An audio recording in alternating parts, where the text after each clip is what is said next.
শামীম আক্তার, যাকে শামীম আক্তার নামে সবাই চেনে। তিনি বাংলাদেশের একজন নারী সঙ্গীত শিল্পী।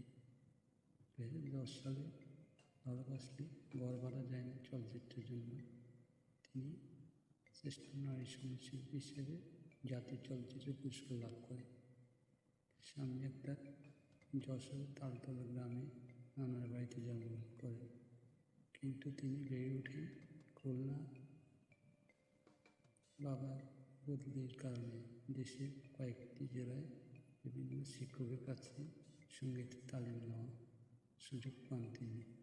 1977 সালে 22 ফেব্রুয়ারি আকরামুল ইসলামের সঙ্গে বিবাহ বন্ধনে আবদ্ধ হন তিনি।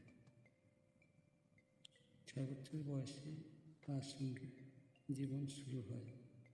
গানের জগতে তার হাতেখড়ি হয় বরিশালের ওস্তাদ গরিবাবুর কাছে। তার বাবা শামসুল করিম সরকারি চাকরি করতেন। বাবার বদলির সুযোগে দেশের কয়েকটি জেলায় বিভিন্ন শিক্ষকের কাছে সঙ্গীতের তালিম নেওয়ার সুযোগ পান তিনি। 1970 সালে তিনি খুলনা বেতারে তালিকাভুক্ত হন।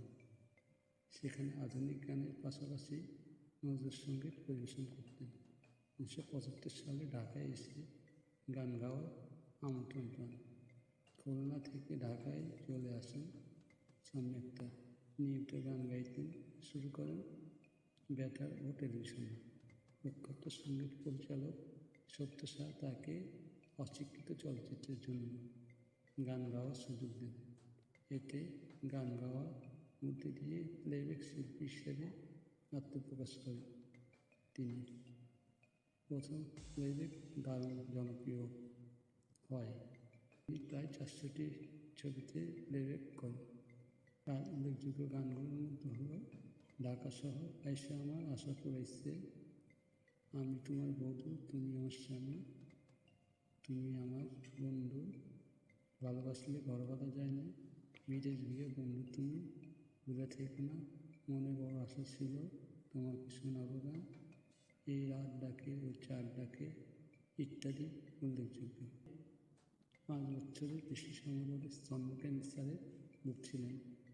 16 জানুয়ারি 2018 সালে মঙ্গলবার বিকেলে তার শারীরিক অবস্থা অবনতির ফলে চামড়িবাগের বাসা থেকে হাসপাতালে নেওয়ার পথে তিনি মৃত্যুবরণ করেন।